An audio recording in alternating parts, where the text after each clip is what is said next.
adjust the seat. Nagsuot na ng seatbelt. Sa tingin mo kaya, komportable ka na dyan sa pagkakaupo mo? Hindi kaya tayo mahihirapan na abutin yung clutch pedal natin sagad to the floor. So malalaman natin, isa sa pwedeng maging tulong bago tayo tuluyang alamin na tama na sitting position, kapag naisagad mo na yung clutch hanggang sa floor, andun na siya sa floor, nakadikit na sa floor, yun yung tamang sitting position o layo ng legs mo sa clutch natin. Yung likod mo, hindi mo pa adjust, pwede na ba yan? Hindi naman masyadong malayo, nakikita mo naman kahit pa paano yun. Yan, adjust na lang. O try mo ulit i-clutch down kung abot na natin, kung hindi ka mahirapan. Palagay mo ba? Mahaba-haba ang biyahe natin, kaya siguraduhin mong tama ang sitting position. Huwag daw tayo magpapatakbo ng sasakyan na hindi tayo komportable.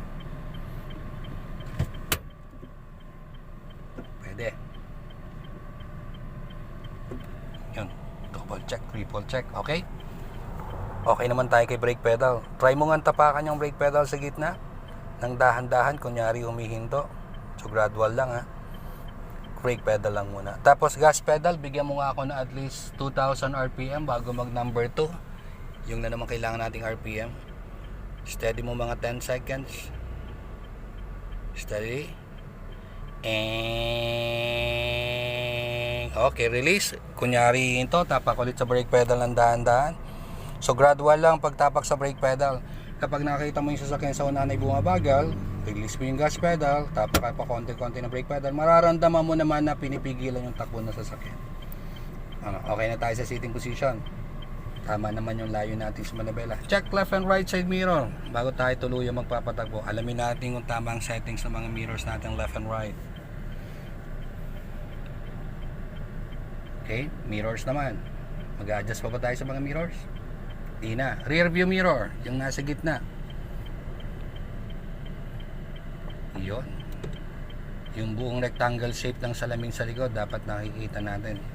Tapos ito yung ano nga to? Yung plastic sa ilalim.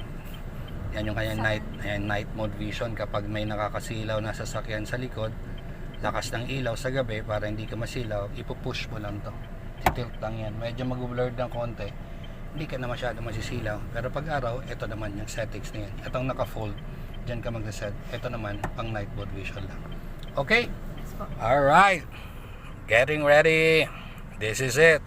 To be continued.